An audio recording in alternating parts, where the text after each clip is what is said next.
Welcome to my channel ladder of success. तो आज इस वीडियो में हम करने वाले हैं फ्यूचर परफेक्ट टेंस। ठीक है, तो हम इसमें क्या करेंगे, फ्यूचर परफेक्ट टेंस। और इसकी जो पहचान है वो क्या है, क्रिया के अंत में चुका होगा, चुकी होगी, चुके होंगे, लिए होगा आदि भविष्य में कार्य की पूर्णता के बोधक शब्द रहते हैं। ठीक है, ऐसा किसमें देखने को मिलेगा आपको, फ्यूचर परफेक्ट टेंस में। अगर आपको लास्ट में ये सारे वर्ड्स देखने को मिल रहे हैं, मतलब ये कौन सा टेंस है, फ्यूचर परफेक्ट टेंस है।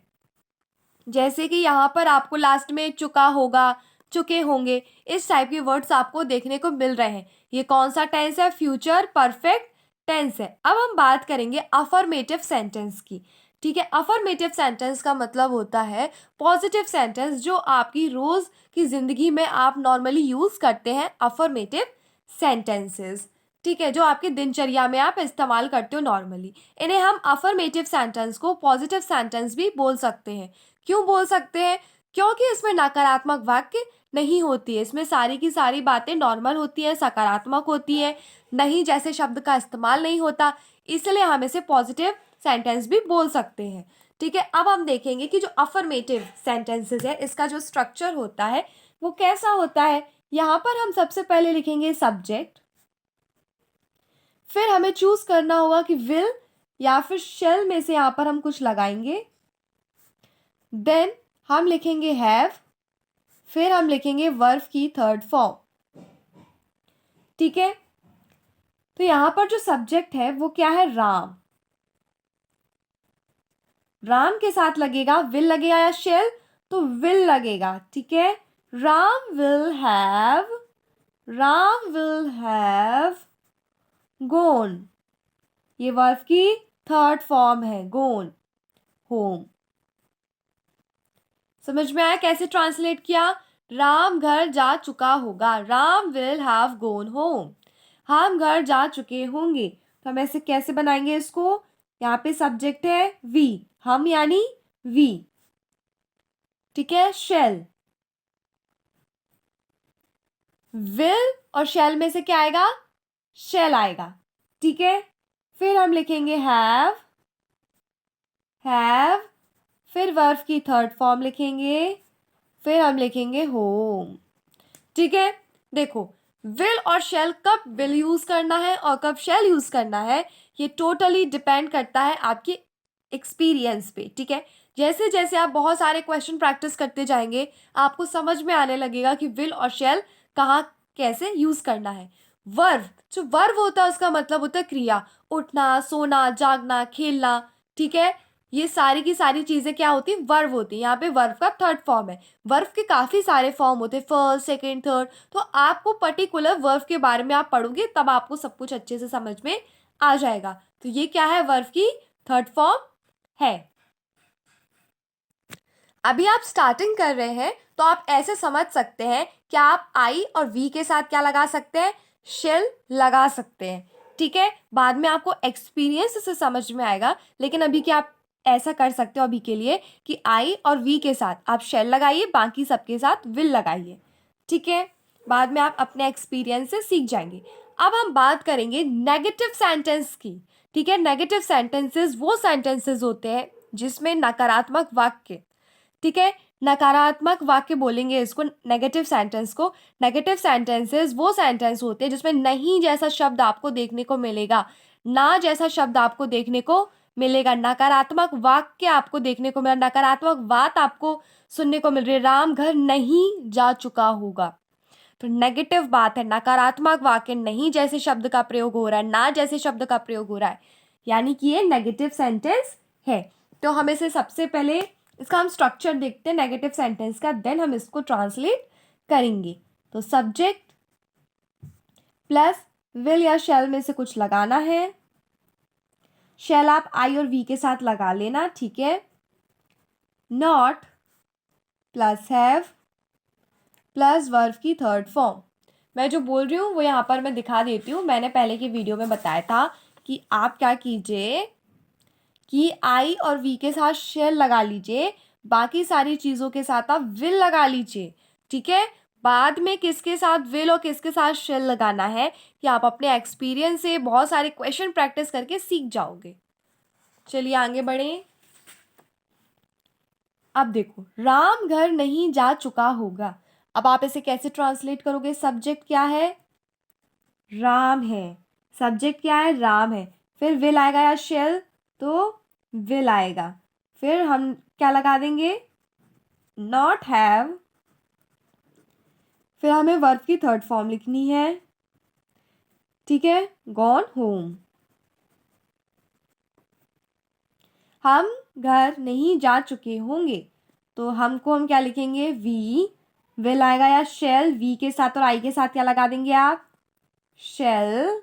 वी यहाँ पे आएगा नॉट, ठीक है। We shall not have gone home. आपको समझ में आया कैसे इसको ट्रांसलेट किया जा रहा है?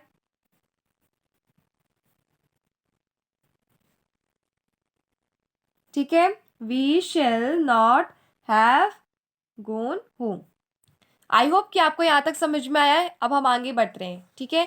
अब हम आगे बढ़ रहे हैं। इंट्रोगेटिव सेंटेंसेस, ये वो सेंटेंसेस हैं जहाँ पर आपको क्वेश्चन मार्क देखने को मिलेगा। लास्ट में देखो क्वेश्चन मार्क देखने को मिल रहा है। आपने अभी तक किसी में लास्ट में क्वेश्चन मार्क नहीं लगाया, लेकिन आप ये वाले सेंटेंसेस में ज़रूर लगाएंगे। इन्हें बोलते हैं प्रश्नवाचक वाक्य, ठीक है, इंट्रोगेटिव सेंटेंसेस। तो इसका स्ट्रक्चर देखिए। देखो इसमें WHO फैमिली भी देखने मिलती है इन सेंटेंस में, जैसे कि क्या, ठीक है। इसका स्ट्रक्चर है विल या शैल। देखो पहले क्या हो रहा था कि विल और शैल जो था वो क्या आ रहा था? बीच में आ रहा था।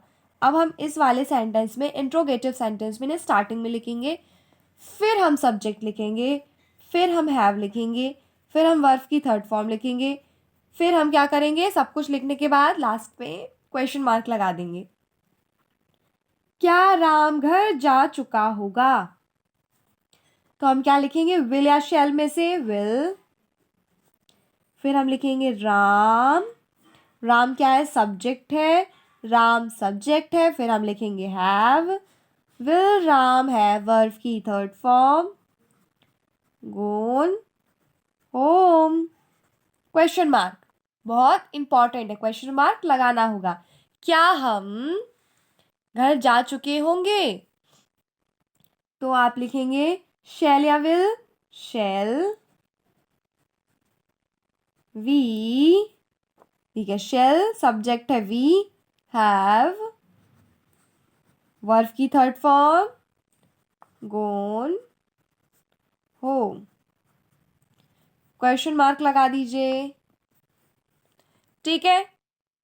समझ में आया? अब देखो यहाँ पर एक चीज़ और समझने वाली है, वो ये है कि आप अफर्मेटिव सेंटेंस अगर बना लेते हो, ठीक है, मान लीजिए आप ये वाले सेंटेंस बना लेते हो, तो इससे आप बाकी सारे सेंटेंस डिराइव कर सकते हो, खुद से बना सकते हो, खुद से फॉर्म कर सकते हो, ठीक है। अफर्मेटिव सेंटेंस में अगर आप शैल के बाद यहाँ पर नॉट लगा दो, ठीक है, विल या शैल के बाद नॉट लगा दो, जैसे विल है तो यहाँ पे नॉट लगा दो, यहाँ पे शैल है तो उसके बाद यहाँ पे नॉट लगा दो, तो ये नेगेटिव सेंटेंस में कन्वर्ट हो जाएगा।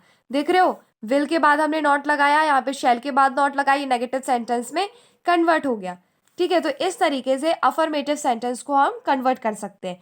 फिर अगर जो ये विल है ना, इसको अगर आप आगे कर दो स्टार्टिंग में, और जो शैल है अगर आप इसको आगे कर दो, ठीक है, यानी कि सब्जेक्ट बीच में करो और इसको आगे करो, विल को आगे कर दो, राम के आगे विल को कर दो, शैल को वी के आगे कर दो, तो आप देख पा रहे हो कि यहाँ पर इंट्रोगेटिव सेंटेंस बन चुका है। बस आपको लास्ट में क्वेश्चन मार्क भी लगा देना है, ठीक है। क्वेश्चन मार्क आप लास्ट में लगा दीजिएगा। देखो विल आगे आ गया और यहाँ पे शैल आगे आ गया, बाकी सब कुछ सेम लिखा है जैसा अफर्मेटिव में लिखा था, बस इसमें क्वेश्चन मार्क लगा देना है। इसका मतलब ये है कि अफर्मेटिव ऐसे सेंटेंस है, अगर आप ये फ्रेम कर लेते हो तो इसके बाद आप डिराइव कर सकते हो, खुद से फॉर्म कर सकते हो नेगेटिव सेंटेंस, इंट्रोगेटिव सेंटेंस, ठीक है। तो इस तरीके से आपको सब कुछ अच्छे से बन जाएगा। देखिए अगर आपको वर्ब नहीं आ रही है समझ में कि क्या है, तो मैं आप लोगों को छोटा सा बता देती हूँ। V1, V2 और V3, ठीक है, ये V2 है।